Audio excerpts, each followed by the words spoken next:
All right, Yager Field. So at times we'll have rentals actually on Yager Field using the football field and area. Just a couple things to be aware of.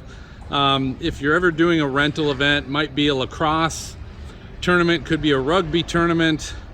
But part of the things you want to do is just keep an eye on parking. Might want to do some rounds out here, make sure people aren't parking in areas that they shouldn't be.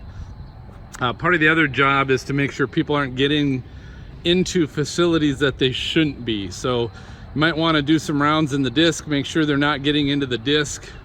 The Athletic Performance Center, the APC. We also have here under the west stands, we have 2 stories of offices and locker rooms in here. And so for the most part, we want to make sure people aren't finding their way into other buildings. If they happen to need lights or a scoreboard, we have instructions will be included on this video for how to use that as well. But for the most part, they're just going to be used in the field. We're going to try and keep people out of the buildings they're not supposed to be in and make sure they're not making a huge mess of the place. Certainly can keep an eye on the stands. All the normal facility rules and things apply as far as what's allowed on the field and what isn't. Our normal policies as far as spikes, food, things of that nature are not allowed on the field. So you want to keep an eye on those things. And again, just make sure people aren't getting up into the press box, aren't getting into Yager. We got the disc on the other side here of the Athletic Performance Center. That's what we're really trying to monitor, make sure they're not destroying the place. All right, the scoreboard operating equipment will be located in the disc office. You can pick that up, bring it out to Yager.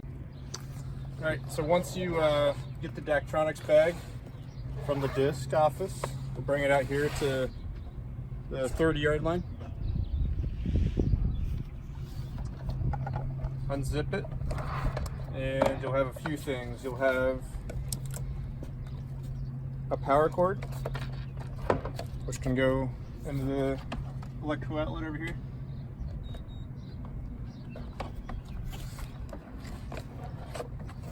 And then you'll have 2 remote controls. One will say shot/play clock. So you'll just find the end of that and plug it in. It's a regular phone jack on the end, and plug that into where it says shot play clock.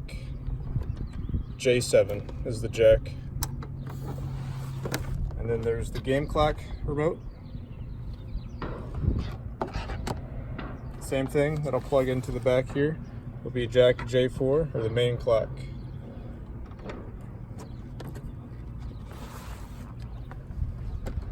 Also in the back here is the power switch. Simply turn that on. And the first thing to come up will say previous game code, resume game. So go ahead and hit enter or the yes button on the number pad. And then the first thing I usually do is go to menu. First thing comes up on the, once you hit the menu button, is new game. Again, enter in the bottom right of the number pad, and that will kind of restart everything to the original settings. From there, the main 2 things that any group will need will be the clock, mainly a game clock, and score. So the main clock can be set by this button over here. It says set main clock, and say it's a 15-minute quarter, you would just simply type in 1500. 15 minutes is shown right there, and again you hit the enter on the bottom right part of that number pad. So that's reflected up on the scoreboard.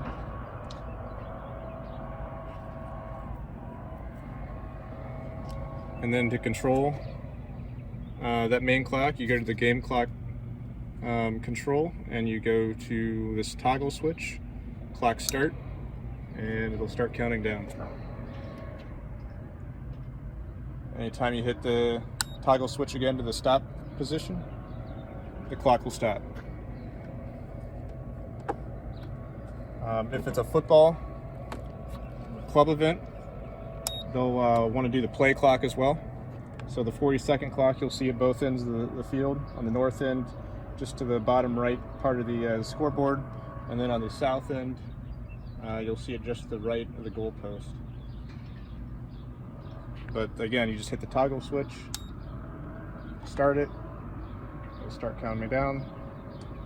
This one does have 2 presets, so you have reset 1 and reset 2.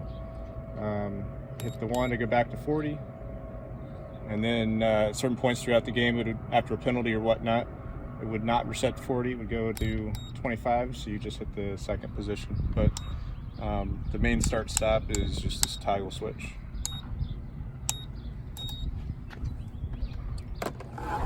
Outside of the timing portion of the game, they'd want to know the score, or how to put the score on the board. So you have home and guest. Home is this green portion over here. Guest is the red. The simplest way to do it is just to go to score +1 or score -1. So if it's a lacrosse game or something, they're only going to go 1 point at a time, which makes it easy. If you hit it, if there's a goal that's taken away or something, you can simply go back and hit score -1 to get the count down. If it is a football game, and say they score a touchdown, you can. There is a setting to do score +6 for the touchdown.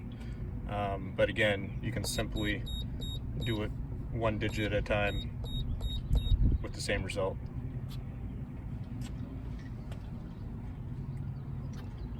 All right, closing it up. Close it up. Simply the reverse of what we did at the beginning of the video. The toggle switch on the back, turn off the power.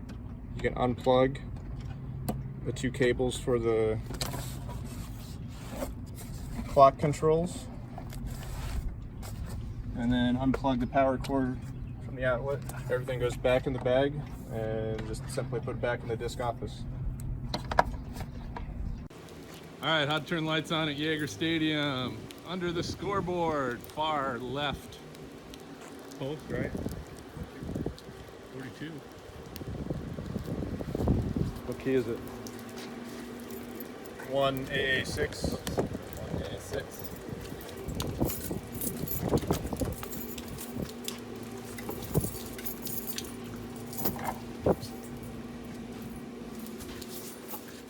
So you come in the door, turn towards the left. This panel's over here, just different light settings. Probably use the one that says high school football, which is down here, middle bottom. You can hit that.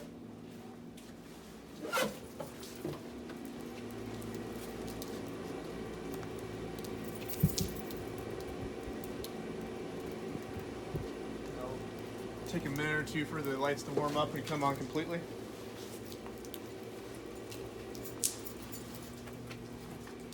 Depending on the amount of light, you can go to college football if you want. That'll turn on all the lights, but high school should be enough for practice. So, Go ahead. at the end of the night or the end of the event, when you turn the lights off, go back to the same panel and hit the black button.